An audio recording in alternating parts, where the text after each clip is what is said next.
why EQ, emotional intelligence, matters more than IQ. Because empathy is about understanding the other person. So you have to have empathy first to understand the other person before you reach into that tool bag. We go through the 4 steps to self-empathy. And how this starts is it starts with self-observation. And this is how you get out of that wheel of, well, this is how we do it because we've always done it. This is how we do it because we've always done it. This is a skill. You can practice it, you can get better, and you can really use it to be able to create these connections, which do increase profit, productivity, and innovation.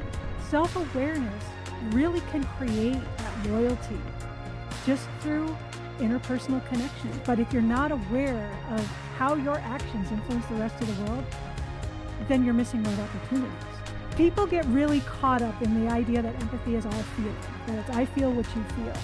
And because of that, they kind of just ignore all the other parts of it. But it doesn't have to be that way. And sometimes you can cognitively understand another person because sometimes we got to go through the head to get to the heart.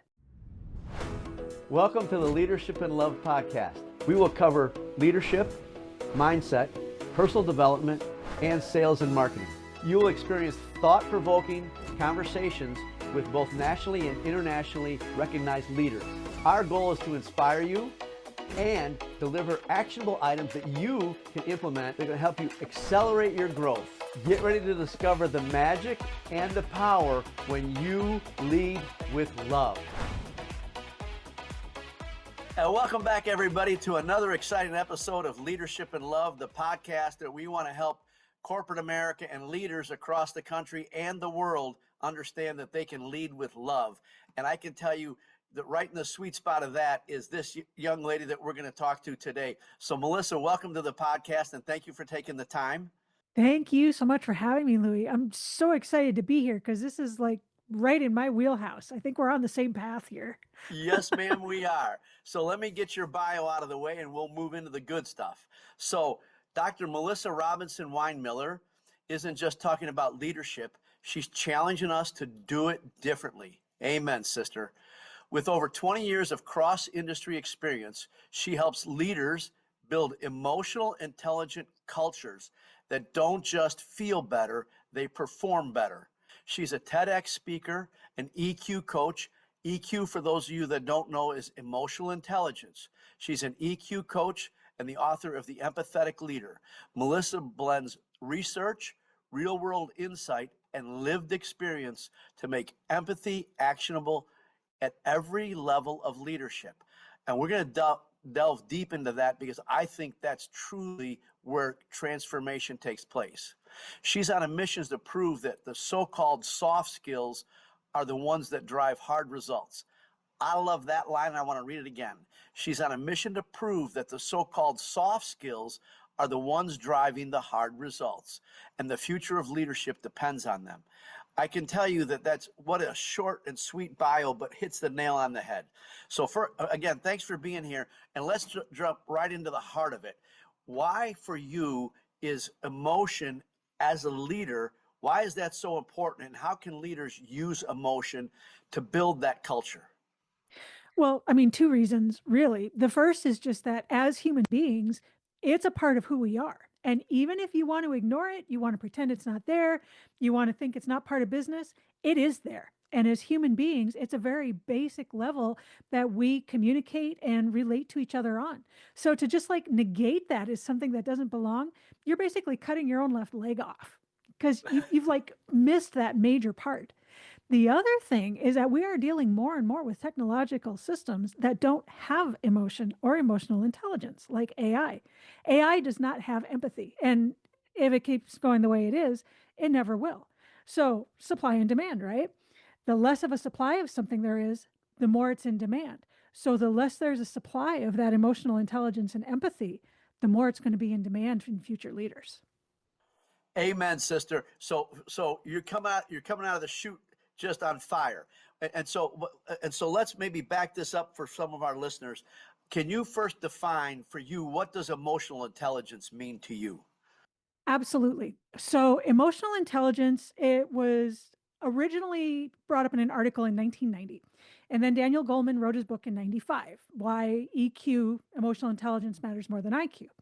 And he basically took these 6 different things and he put them all in a bucket, right? It was communication and motivation and these emotional intelligence skills. So the way I think of it is you have a tool bag and it's filled with these emotional intelligence skills, communication and direction and motivation and whatever else you want to put in there. You've got hammers and saws and chisels and whatever, right? Now, originally, he put empathy in that tool bag. And this is where I differ because I say empathy comes out of that tool bag and comes first because empathy is about understanding the other person. So you have to have empathy first to understand the other person before you reach into that tool bag, or else you don't know if you're going in there for a saw or a left-handed chisel. And I think that's precisely why emotional intelligence hasn't had the impact that it really could. So for our listeners, I want you to hear what she just said, and God bless you, because oh my, you've hit this thing right in the heart of the matter, literally, right? No pun intended. And so you can't go to your toolbox. Leaders, what she just said was you can't go to your toolbox and get the right screwdriver, hammer, left-handed chisel if you're not in alignment and, more importantly, emotionally aligned with who you're wanting to lead, help, and serve. Very, very powerful. Now, I'd like you to talk about how, as I grew up in a different kind of environment as a child, and I spent 20 years in the Marines. So I had to be able to tell really quick where somebody was living, right? Yeah. And I call it poking the bear. Lots of people don't know today's not the day to be poking Louie. You can't tell by the expression. You didn't notice the difference in the expression of my face. You didn't notice the difference on how I came through the door. You didn't notice a difference in my body language, and you're poking me. So I'll tell you a quick story, and then I'd like you to really dive deep into this for our listeners. I own one of my businesses. I own a body shop. I had an employee drop about a $500 taillight and break it on the day the car's going out the door. We were supposed to deliver that car that day. So this guy breaks the taillight.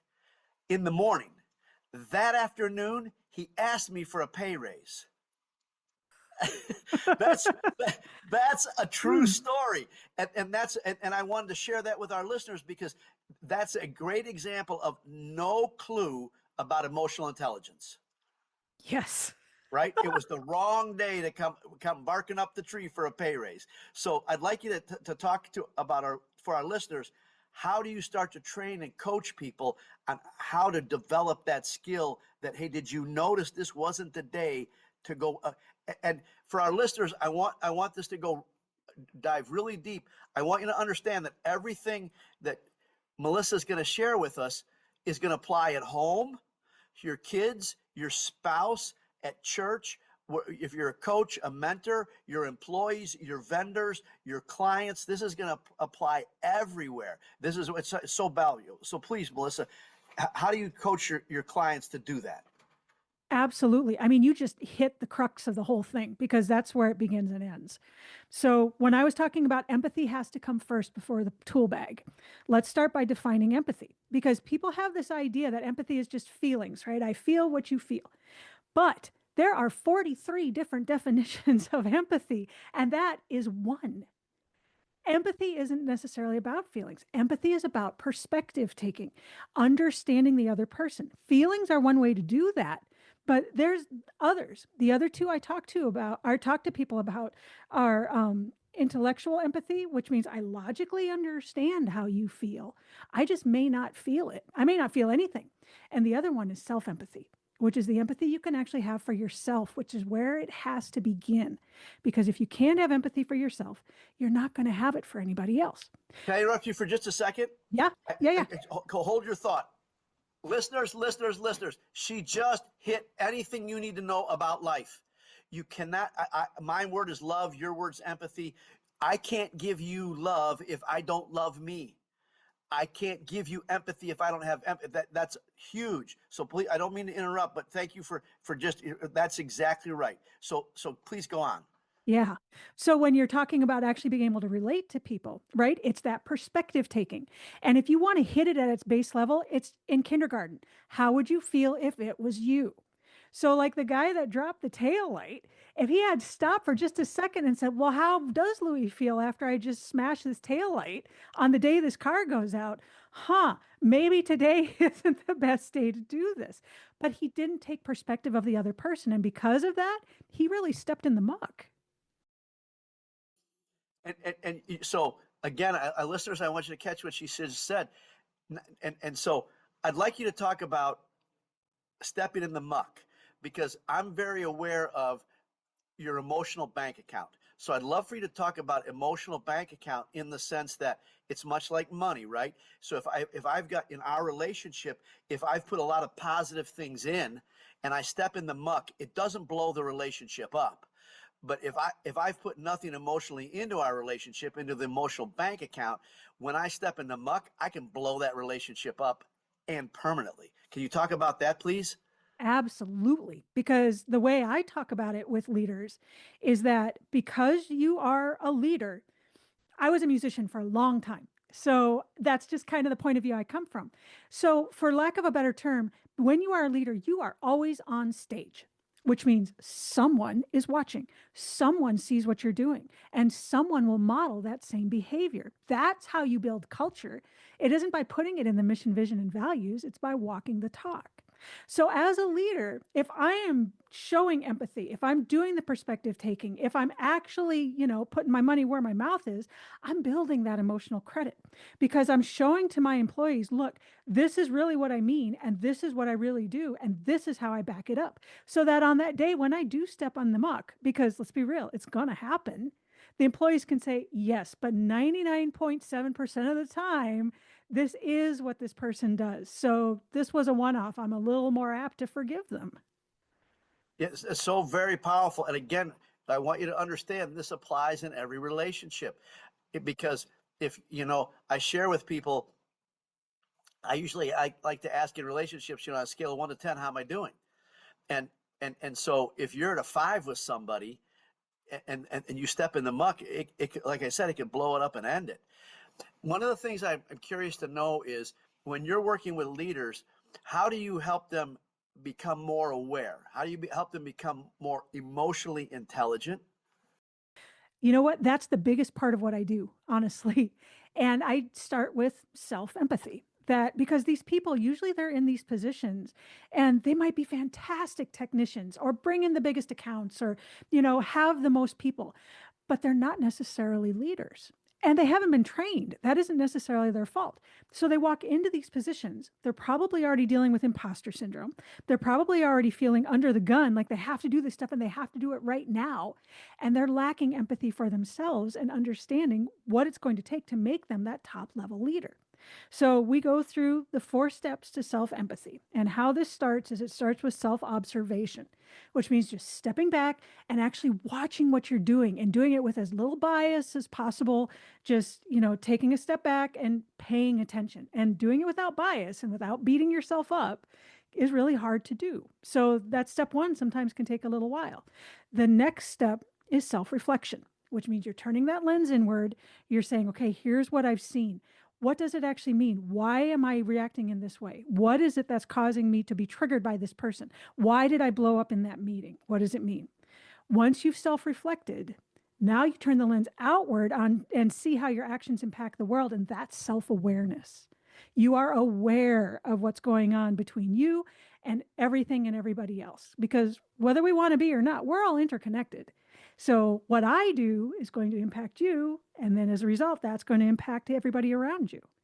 Once you have those 3 things in place, you can move to self-compassion and actually be able to say, okay, yes, I blew up at that meeting, but I am only human. Here's how I can start to fix it.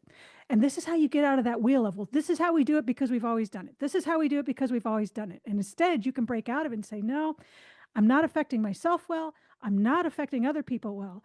And this is how I can change it through that compassion, because I don't want to do it the way it's always been done. I want to do it in the way that's going to give the greatest gains to everybody. Man, oh man, you're beating my drum, woman. So you are, I'm telling you. So she's just dropping so much wisdom in relationships and how important these things are. So I want to back up and not let it be lost that people that you're leading are going to do a lot more of what you're doing than what you're saying, right? So if you're leading from love, from empathy, from compassion, from understanding, they're going to follow that. Now, in her 4 steps, and I'd like to dive into this in just a second, but one of the things she used was a word called trigger. I've become aware when I'm triggered.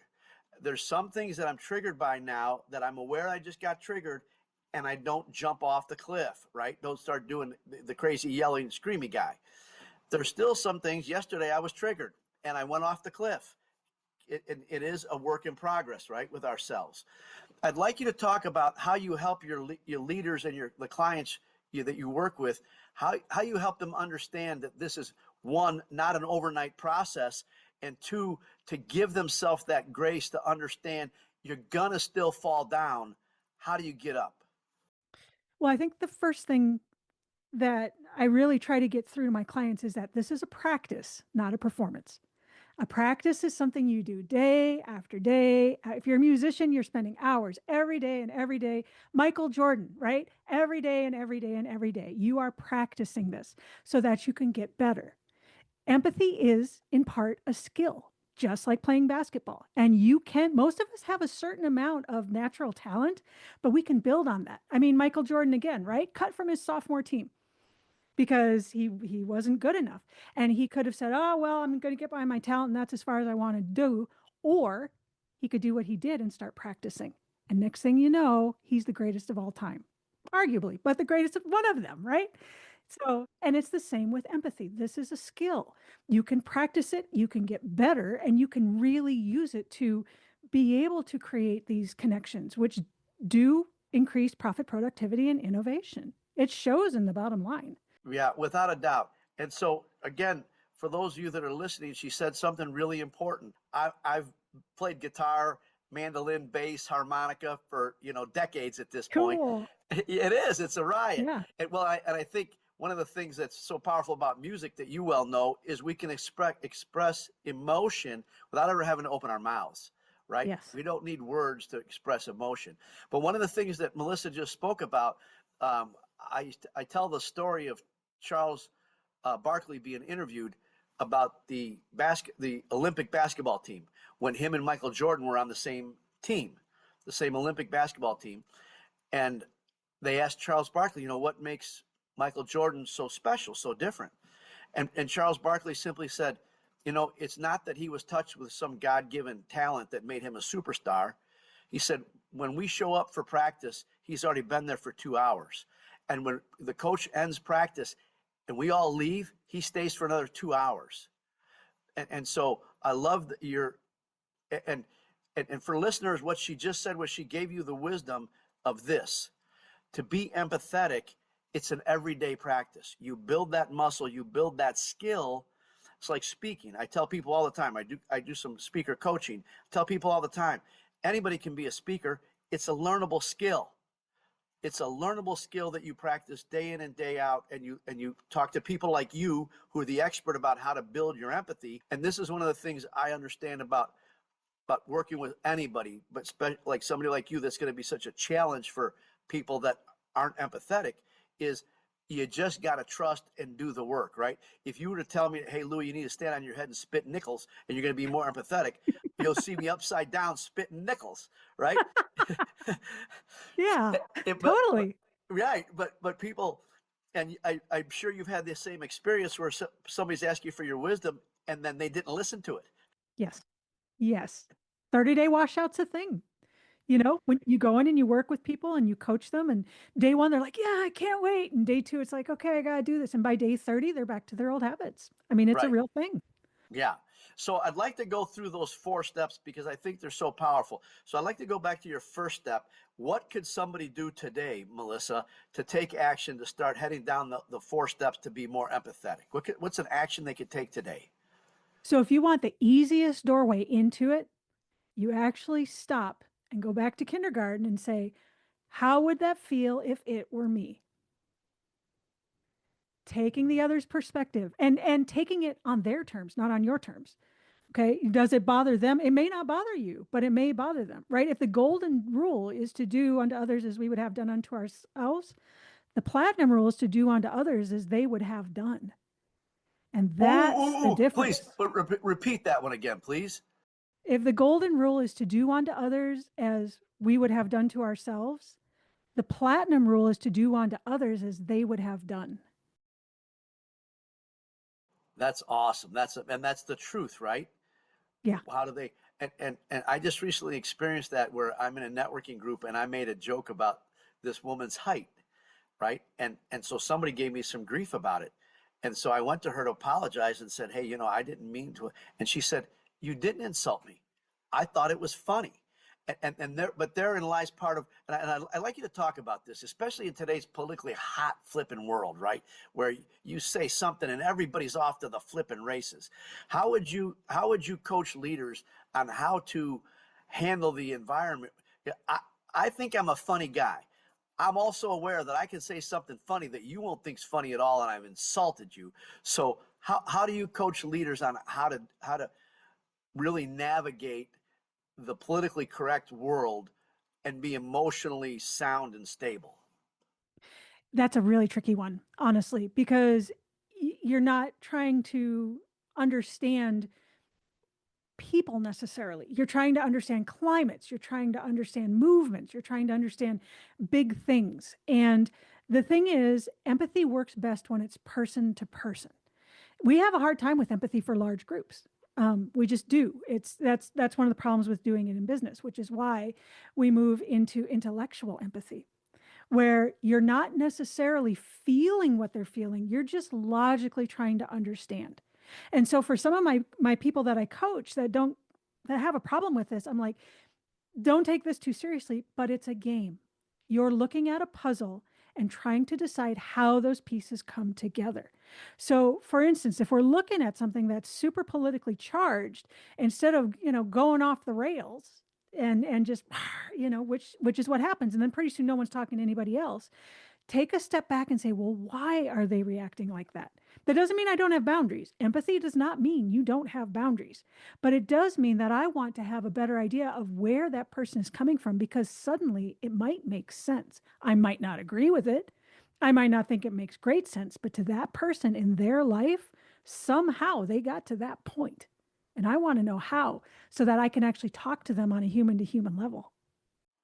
Yeah, that's so powerful. And so I want to reiterate what she just said for our listeners.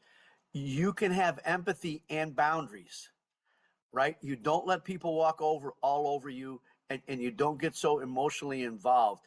And when you try and figure out, and here, I'd like you to talk about this because you're so wise around this thing called emotion, right? For me, I believe that there's only two places we ever really come from. It's either fear or love. And I love the kindergarten because, like, I'll just say this so I don't politically charge anybody, but there's leaders that are in high profile positions right now that are literally just scared little boys. That's all they are. They're scared little boys who are busy trying to show the world that they're tough so that they don't get hurt. But I'd like you to talk about how do you coach people on not getting sucked into the story? Meaning, so if you and I are working together and your mom or dad died, and and I'm feeling empathetic or sympathy or those things, how do you coach your leaders into being empathetic, but keeping that boundary where I'm not going to cross a line, or I'm not going to get so emotionally involved that I'm not going to make good decisions, one, for our relationship, and two, for the future and the vision of the company? Yeah. So that goes back to that very first step with self empathy, with the self observation. And it works with observing others as well. And a big part of that, if it's too emotionally charged, and sometimes it is, it gets very easy to get wrapped up in things. You have to start with what I call being critical, not caring. Now, what that means is you're critiquing the situation. You're looking at the situation. You're looking at the pieces. You're seeing how things interact, but you're not placing emotional value on it. You're not caring. so that you don't get sucked into that supercharged world. And it's hard to do. I mean, I can make it sound really easy with those 3 words, but it takes practice. It does take practice. But if you're making big decisions for big organizations, you can't afford to get sucked into the emotional side of things. And sometimes hard decisions have to be made. I mean, businesses are made to be run, not run into the ground.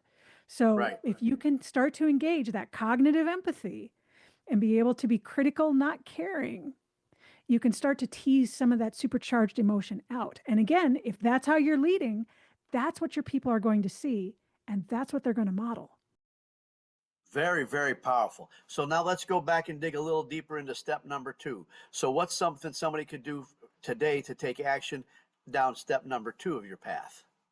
Step 2 is self-reflection. So you're turning the lens inward and you're actually basically having the discussion with yourself, still trying to be critical, not caring. Because the second you start putting value judgments on it, that's when you start getting oh, I'm so stupid, I'm terrible at this, talking about self-empathy, right? And that's where imposter syndrome comes in the door. And imposter syndrome is really difficult to deal with. So one of the first things to do in self-reflection and being able to understand yourself is to actually take a look without adding emotional value to it at what you're doing and why. Okay, this guy triggered me. Why? Well, because he was interrupting me, and that's a big sore point for me. Okay, well, why is he interrupting you? Well, because he's trying to get 2 words in edgewise, and maybe I haven't allowed him to communicate. So you're actually taking, and you may look at that self-reflection and say, yeah, I didn't really do anything that time, but it's good for me to know by taking this person's perspective, what kind of makes him tick. So it works. Empathy is at its best, at its most beautiful. Empathy works in both directions. So Right. Well, and so one of the things man, you and I could go on for days on this. I swear to God, because one of the things that Melissa said earlier, and what she just said, empathy works in both directions. That's true of love. That's true of understanding. That's true of grace. Because what she said earlier is everything and everybody is interconnected. I don't care whether you're hating Trump or Biden or Harris or broccoli or Brussels sprouts. If you're hating anything or anybody, you're peeing in our collective pool. You literally are. And so the same thing in that culture, that environment, that family, that business, that organization, the nonprofit, the church, the Boy Scout group, I don't care what it is, it's all connected. And you're absolutely right. If you're putting any negative emotion in there, you're polluting that entire environment. And so before we move on to step 3, I'd like you to talk about, I've witnessed this in some leadership roles I've been in. I'd like you to talk about how powerful it is when there's the one bad apple. oh, it can be very powerful if you let that apple in there, because we are so interconnected. If you allow what that person says and does to infect all the other apples, yeah, you can bring the whole thing down, which is why empathy doesn't mean you don't have boundaries. Because unfortunately, as much as I would love to have a world that's all puppies and rainbows, we don't. And sometimes there are things you have to deal with. That's the deal with organizations. But you're not doing it out of, a hate or a disrespect for that person. You're doing it for a love of your organization and the other people. Say that again, please. When you have to take that kind of hard line model again, for someone, it's not because you hate that person. You may even help them brush up their resume. You might just say, look, this isn't the greatest place for you. Maybe you'll do better somewhere else. It's not because you dislike them. It's because you love everybody else, and as an extension, the organization enough to be able to say, yeah, this has got to go because it's not healthy for us. And so again, for our listeners, she's just living in this gold mine of things that you can do and become aware of to become a better leader. I'd like to share the John Wooden story. I don't know if you're familiar with this or not, but John Wooden, who is one of the most successful basketball coaches of all time, he modeled and lived what you just talked about. When he had a player on his basketball team and he had to cut them, he did it from a place of love. He would pull them into his office and he'd say, hey, you're a really great guy. You've got some skills. I've actually already called the swimming coach, and I'm going to send you over the swimming coach because basketball is not your thing, but I can tell you got this, and this, I'd really like to give swimming a chance. So he didn't just kick him to the curb and say, hey, you're not any good. You're not going to be any good anywhere else. And that's very powerful. And I love that you use the word love, saying you love the organization and the rest of the people enough to do that make that hard decision. I also think it's really powerful what you said about the fact that you can make that hard decision, those hard conversations, you can do those from a place of empathy and love where you because again, that's everybody's watching how you do it. Yeah. I actually had someone I'm working with just go through this because he had to let someone go. And this person just was not cutting it and hadn't been for a long time. And he was just, he brought him into his office and he's like, look, you're obviously not happy. And this guy wasn't happy. He's like, let's brush up your resume. Let's see who else we can talk to. Let me see who I can call on your behalf. And they got him a different job. It was a little bit of a pay cut, but he was so much happier that his quality of life was, I mean, they're still in contact. This other guy actually called this director to say thank you. Yeah. Well, and again, and that's, and I did a podcast interview recently, and the guest was saying, and I agree with this too, right? And I'm sure you do as well. Whatever we put out in the world is coming back at us. It's not a question of if, it's just a question of when and from where, but it's coming back at you. So if you're putting, that negativity, hate, discontent, whatever it is, you're putting that into the world, better duck because it's coming back at you sure as we're sitting here. So I'd like you to talk about now the next step. And so what can listeners do today to work on that next step? So the third step is self-awareness. Self-reflection, you look inward. Self-awareness, you look outward. Now you're seeing where all those ripples are going. How am I interacting with the world? What is happening? So like in what we were just talking about, had this director gone in and just cut and slash and yelled and get out and I mean, his self-awareness of this other person, where this other person's coming from, how they ended up there, what he could actually do to create loyalty, even though this person wasn't with the organization, would have been right out the window. And the only person he would have hurt is himself. But by actually having the awareness of, how can I approach this person? Where did they come from? How did we end up here? Now he's got someone who's incredibly loyal to him out in the community, telling how great things are. And, maybe they let him go, but this was the best thing to do. So self-awareness really can create that loyalty just through interpersonal connection. But if you're not aware of how your actions influence the rest of the world, then you're missing those opportunities. So she just dropped one of my favorite words called loyalty. And so what she's talking about is through this emotional intelligence, you can build loyalty even when, and I love the story, Melissa, because this leader built loyalty in somebody that he let go because he was still concerned about them and understood they weren't a fit where they were at, but they had to leave. I'd like you to talk about a little bit, what do you help your clients with? Because I'm a big fan of awareness, right? I tell people, once you become aware of something, you're 65% of the way home because most of the time it's a blind spot, right? Oh, I didn't know that I slurped my soup and it was making you crazy because I've slurped my soup my whole life. Once I'm aware that I'm slurping my soup, I can be aware that I can just put it in my mouth and not slurp it off the spoon. But yeah. that aware, serious, and yeah. And it's those little things like that blow up relationships because I'm slurping my soup and I'm not even aware of it, but it's making you crazy. For the love of God, why does Louie have to keep slurping his soup? He sounds like he was raised in a cave, for God's sakes. Well, absolutely. And I mean, because you're talking all relationships, right? So right. One of my favorite examples of this is it's like the oldest relationship cliche in like the entire world, where one person comes home and they just want to be heard, and the other person comes home and they want to fix it. And the problem is they're lacking the awareness of each other. One person wants empathy. They want to be heard. They want their perspective to be understood. They want to be able to have that connection with that other partner. Out of compassion, the other person wants to just jump in and start fixing and go for it. But as soon as that happens, they've put up a wall so that empathy can't happen. So even though they're being very, very compassionate, they've completely missed the mark because they didn't start with empathy. Yeah. So for all of you listening and you chucklehead men, I'm going to spell this out because she was too polite to spit it out.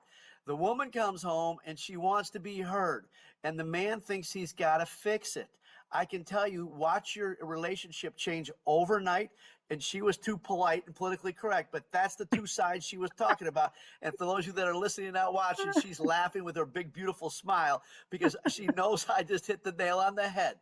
It's Yeah. us men, we're the fix-it guys. I can tell you, your relationship with that special person will change overnight when you just listen and let her say what's ever on her heart.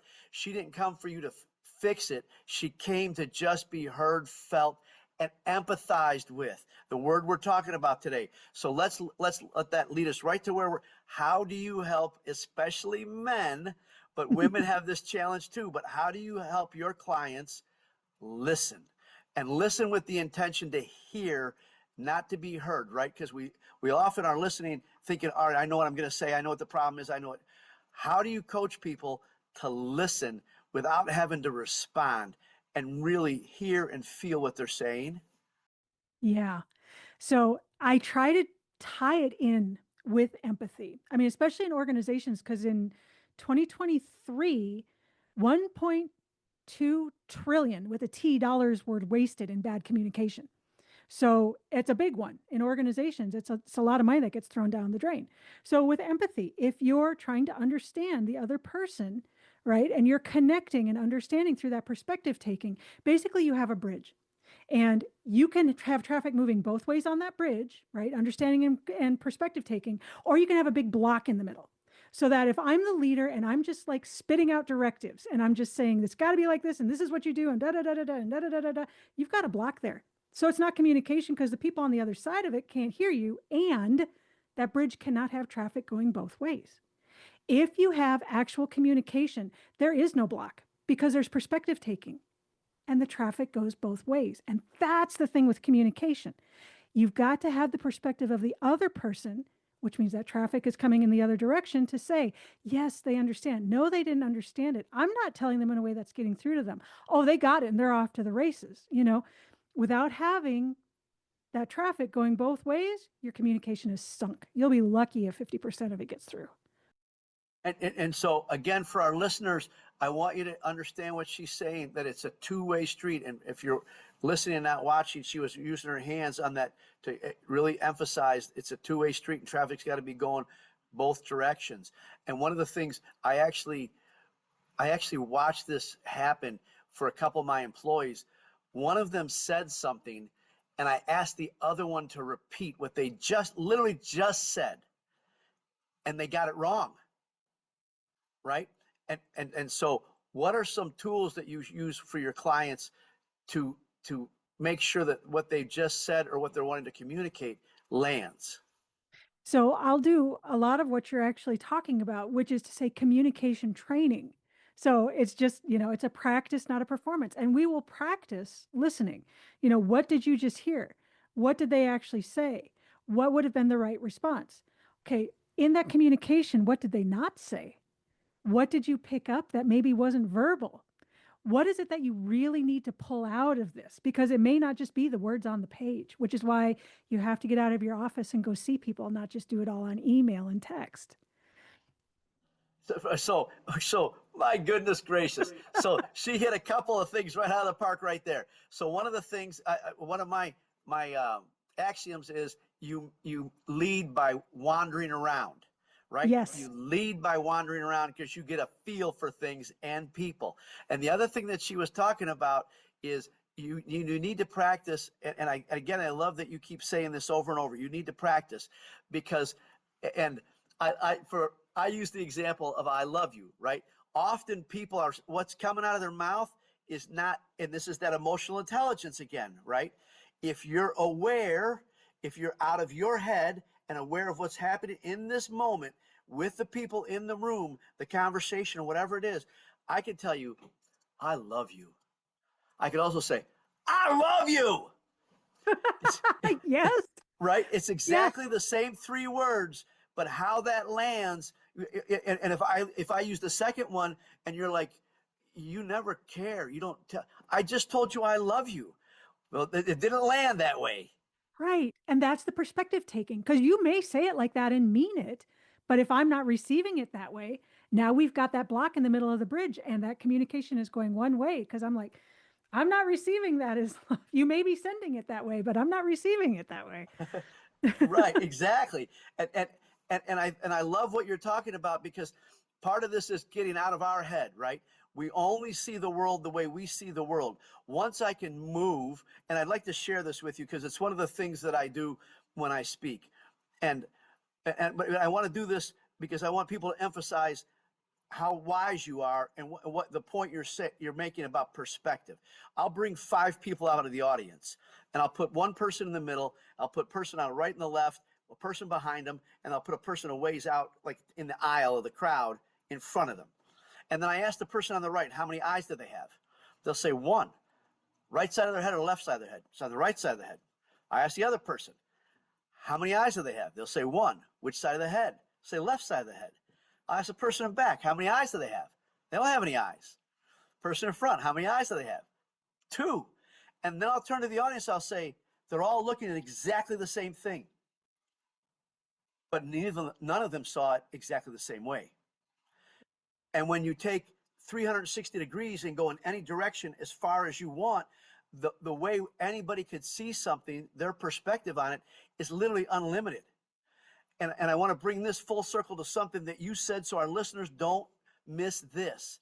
When you talked about if there's a block in your communication, and now for those of you listening that aren't watching, what Melissa did was she held her hand up flat out and she was bumping her other hand into it. That was her roadblock in her traffic, on her road of traffic.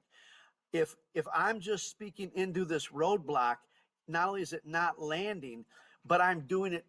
I learned this from a great mentor of mine. I'm doing it to them, not with them. And so I'd like you to talk about how do you help leaders open up their brain to realize that there's a bunch of perspectives that the team has that they don't have that could help them grow. Well, the best way to get someone to go along with you is to convince them it's in their own best interest, right? So if you're this person and you've got this bouncing and bouncing and bouncing, and you can't figure out why, and you don't know what's wrong, and what's wrong with these people, and this is frustrating, and this is not comfortable for those leaders. And there's a reason why leaders have a 35% burnout. And why they deal with so much more substance abuse, and why they have family problems, and why they end up, that's human capital that's wasted as well. So if that can help them to understand that this is also in their own best interest, and that leading doesn't necessarily mean beating someone else into submission. Leading well means taking an organization or a person or even yourself to a much higher level than they would have been otherwise. So if your main focus is that organization and you want to create better profit, productivity, and innovation, being able to communicate is your first step to being able to do that, and taking all of that off your own shoulders. Yeah, that's powerful, powerful stuff. And again, for you leaders, what she's talking about is giving yourself grace and the understanding that if you're butting your head against the wall, then there's a different perspective. There's a different way to do it. It's one of the reasons why hiring somebody like Melissa is so valuable and such a game changer, because and she keeps using the same words, right? Profit, productivity, efficiency. And one of the things that comes along with this, I'd like you to talk about this, because when you go in and work with leaders, isn't there a joy and a peace that takes place in that workplace, in the culture? Yes, because nobody's trying to smell what they're thinking. If you have these leaders and they stay in their office all the time, and the only thing that comes out are barky emails, and nobody really knows what they want, but they're still trying to do it, it's a dysfunctional relationship. And the one time they do come out of their office, everybody's like, oh my God, they're letting half of everybody go. Or, oh my God, I wonder what went wrong now, because they only show up if something's wrong. They don't want to see you any more than you want to see them, because this is the relationship and the culture that you've cultivated. Whereas if you actually have a humane relationship, now you're building that loyalty. They want to be part of something bigger than themselves. They want to be able to see that their efforts are going to something that's going to make a difference. And as a leader, you can facilitate that and create this organization into something that's much bigger than it would just be if it were treated like a machine. So I love you, Melissa. This is power. I'm serious because I want to put this in a perspective and analogy so everybody understands. Everybody's been around at some point or seen a dog that's beat too much. And if you beat a dog too much, as soon as you raise your hand, that dog cowers. And what Melissa just said, if you come out of your office and people are cowering, and you might not see it physically, but it'll show up, right? On a facial expression, lack of communication, lack of respect, lack of input on their part. You're never going to get anywhere beating the dog. Never going to get the results you want by beating the dog. I also want to share something with our audience if they've been paying attention. What Melissa's been talking about is awareness, self-awareness, inner awareness, outer awareness. There's only one thing you can change in the world, and that's you. And that's what she's been talking about this entire time. You're not going to go change your culture by going and beating people up. You're going to change your culture by changing you. And we all have the power to learn the skill of what she's talking about, to bring that awareness to the game. And I'd like to add this one thing. I think the greatest way we love each other, and this is what you've been doing with me and for me through this entire interview, the greatest way we love each other is with our presence, our awareness, and our attention in the moment. And you've been the perfect role model. You're the perfect leader because you are walking your walk and you're living your walk. And I can tell you it's touched my heart today. And thank you for that. Well, thank you. That means the world to me because it is about the human connection for me. And, in the brief time that we've been able to spend time together, if we were able to create that rapport and connection, then the whole world's a little bit better. And so I completely agree with you. And one of the things that Melissa said earlier, and what she just said is another golden nugget. If her and I are loving on each other, and I want to be really clear because especially you men, you need to hear this. I can love Melissa. There's no romance in it. There's no sex in it. We can just love each other. And Melissa used this word before. It was the word ripple. And for me, I couldn't agree more. For me, it's like a calm lake, right? Or a calm pond. Right now, if we're loving on each other, rippling across the universe is this positive energy called love, called joy, called happiness. And that's how you change a culture from inside you, being that love, that light. Man, we could go on for days. This is it's truly, it's my favorite topic because, and I think that I want people to understand what you said. It's a learnable skill, right? You can pay attention to how somebody walks in the room and know, right now is not the time to ask for a pay raise. Right now is not the time to hit my sweetie up for sex, right? But people do it all the flipping time. They do it all the time because they're emotionally asleep at the wheel. Yes. So yep. I'd like to ask you, is there something I didn't ask you that you'd like to share with the audience? You hit all the big things. My biggest thing is always just to create this understanding of perspective, that empathy isn't, people get so caught up in this idea that empathy is feeling. It's about feeling. And it's like, no, that's part of it. But you can take perspective in other ways. So don't feel like you can't if you're not necessarily in the feeling, because sometimes we have to start with the brain to get to the heart. Oh, say that again. People get really caught up in the idea that empathy is all feeling, that it's I feel what you feel. And because of that, they kind of just ignore all the other parts of it. But it doesn't have to be that way. And sometimes you can cognitively understand another person because sometimes we got to go through the head to get to the heart. And so what she just said is another just golden nugget. And I've got a very dear friend of mine who leads a leadership program, and he said the most difficult journey we make is the 14 inches from our heart to our head or from our head to our heart. And so if you go away with nothing else other than this today, and I'd like you to see if I'm hitting the nail on the head. As a leader, I want you to go away with you can live in both your head and the heart at the same time, so that you're not doing something stupid because you're leading with only your heart, and you're not being a hard, crass, mean person because you're only leading with your logical head. There's a sweet combination there that you can learn to practice and live in both places. Would you agree with that? Because that's basically the message I've heard today from you. Totally. In fact, when I try to teach people, I say you really need the trifecta. You need the big three. You've got to have emotional empathy, you got to have cognitive empathy in the head, and you got to have self-empathy. And if one of those are missing, the triangle falls apart.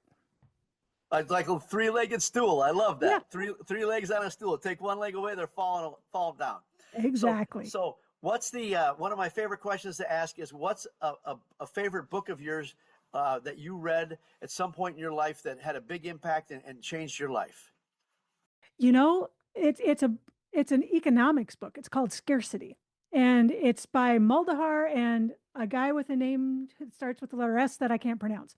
But it was really interesting because they talk about scarcity within organizations and how if you are always working from a place of not having enough and always being on fire and always an emergency and always this kind of thing, that you're kind of doomed to failure. And you're missing about 40% of what you can bring out of this organization.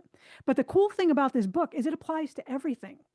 So if you start applying this to your life, your time management, to how you actually approach finances, to any of the above, and understanding that we don't live in a world of scarcity, that you can build in slack so that you can live better and a whole lot more comfortably without your hair always being on fire. So I'd recommend it highly. It's chewy reading, but it's worth it. Well, thank you. And again, such like-minded, heartfelt emotions and wisdom. I completely agree. I tell people we live in a world, and again, this is perspective. You get to look at and see what you're looking. You're going to find whatever you're looking for. But right now, we live in a world where you can't count all the money. There's too much flipping money on the planet. You can't count it all. Have you ever run out of air? Nope. Every time you take a breath, there's plenty of air. Start trying to count blades of grass, right? Think about every time you drive by a bank, there's millions of dollars sitting in that bank. It's all right here. Love, there's plenty of love. There's plenty of people. There's plenty of friendship. There's plenty of opportunities, but you're going to find whatever you're looking for. And that scarcity and lack are really, really negative things that people put in and then buy in. And that it literally shrinks your world. Yeah. It literally shrinks your world. Yeah, it absolutely does. And if you think you can't find empathy or you can't find love or you can't, find this human connection, then you're right. So you've got to get out of that scarcity mindset and understand it is there. It just may mean I need to start with me and then try and find it. Right. Exactly. That's again, it's all here, right? Yes. Out here isn't going to ever fix or change anything. It's all going to be internal, man. Right. Now I'd like to share this with our audience. So the way Melissa and I met was we have a mutual friend called Sherry Wynn, who's just a true rock star. If you haven't checked her out, you got to go check out Sherry Wynn because she's just truly amazing. And that's a great example of if you live in a place of abundance. I've met this amazing Melissa because I have Sherry, but I've given into that relationship for Sherry, and I gave her a bunch of people for her podcast, and now she's reciprocating with amazing people for my podcast, and that's how this thing. And now you think, holy cow, there's just a plethora of amazing people out there that can add all this value to a podcast. You just have to ask. Yes. And they want to help. That's the thing. People want to give that love. They want to give that empathy. Just sometimes you have to ask because the world has beaten them down. Yes, that's exactly right. And again, she just dropped another golden nugget. People want to help you. They want to love on you. They want to support you. They want to help your dreams come true. You just got to talk out loud and tell them what you want and need, and they're going to make it happen for you.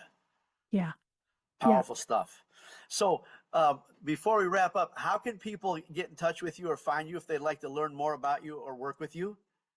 So the best place is at my website, and that's EQVIA. So that's V as in Victor, IA, empathy.com. And if they head over there, they can sign up for a newsletter. They can buy my book, which is called The Empathic Leader, How EQ via Empathy Transforms Leadership for Better Profit, Productivity, and Innovation.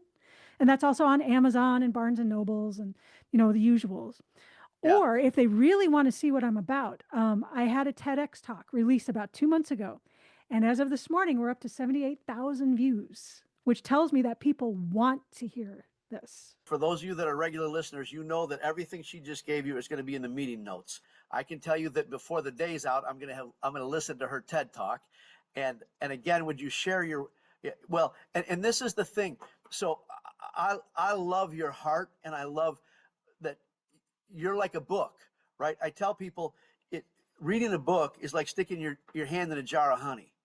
Something's going to stick on the way out, right? You're the same way. You've just got so much wisdom listening to your TED Talk or this podcast. If they just take one thing away, their life, their leadership all gets better because they took one thing that works for sure and implemented it in their life. So the TED Talk's just going to be an icing on the cake and a great extension to this interview. Well, and that's what I want. I mean, speaking of ripples, even if I don't know about it, if I can help make one person's life better today, it's like I tell people, I don't expect the whole world to suddenly be kumbaya and nirvana and everybody suddenly uses empathy. But if we could raise it by 2%, just 2%, that's enough to start a movement. Yeah, without a doubt. And so I'd like to share my word with you and with the audience. And I can tell you for today, I will tell you that just for me, you'll never know the downstream, right? I believe that, so you've impacted and changed my life, and I'm going to share and implement some of the things that you've said today in my life. I don't think we're ever supposed to know the full impact of our downstream. If you're a leader, I want you to pay close attention to this. We will never ever know the full, good or bad. If you're leading like a chucklehead, then that downstream is negative. If you're leading from empathy from your heart and your head and wanting to do the right thing and come from win-win, that downstream, we're never supposed to know the full impact of it because our ego wouldn't let our big heads get out the door, right? And so I love your heart because you're absolutely right. If I change one life today, you've changed my life. I'm sure there's people that are going to listen to this. You're going to change their lives. You're never going to know the full extent of that. And one of the things I've come to understand, and you are aware of this as well, if as a leader we just change one life, all the work, all the practice that we did to become self-aware, inner aware, outer aware, all the work we've done was worth it just to change that one life. Yes. Drop the mic. It's all worth it for that one life. Yeah. Yeah. So again, thank you very much for taking the time. I love you. You're a rock star. And I mean that sincerely.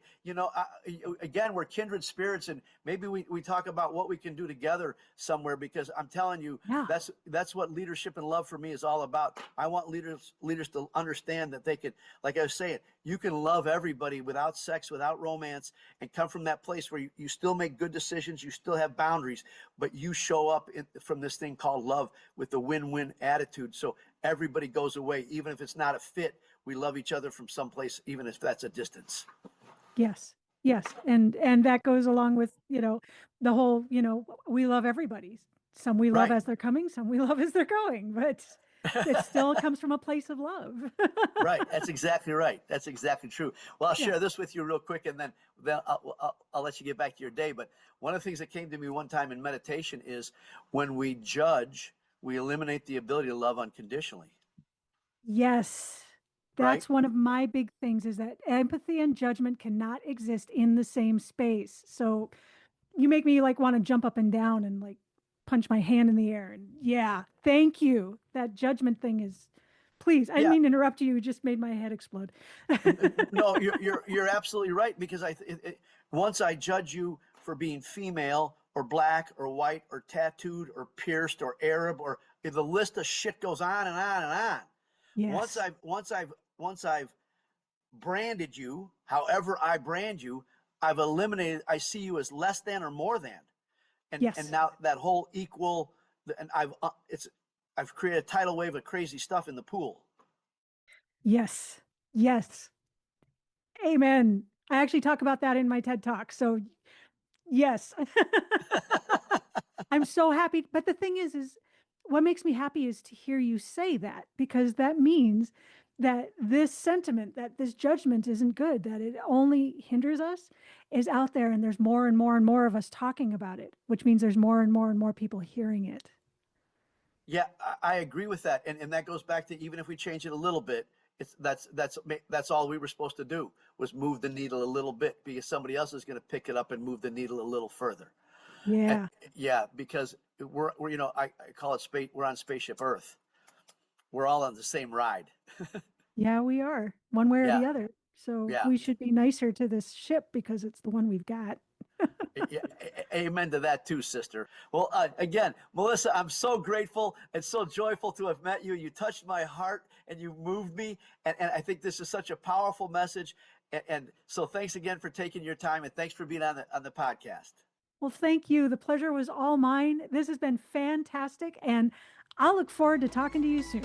You betcha. Thanks again for joining us and listening to this episode of Leadership and Love. I would like to challenge you to ask yourself, what's one thing that you heard today that you can implement immediately to improve your leadership and accelerate your growth? If you've gotten value out of this episode or learned something that you can implement today, we'd ask that you please share it with those that you care about. Our goal is to create more leaders who are leading with love.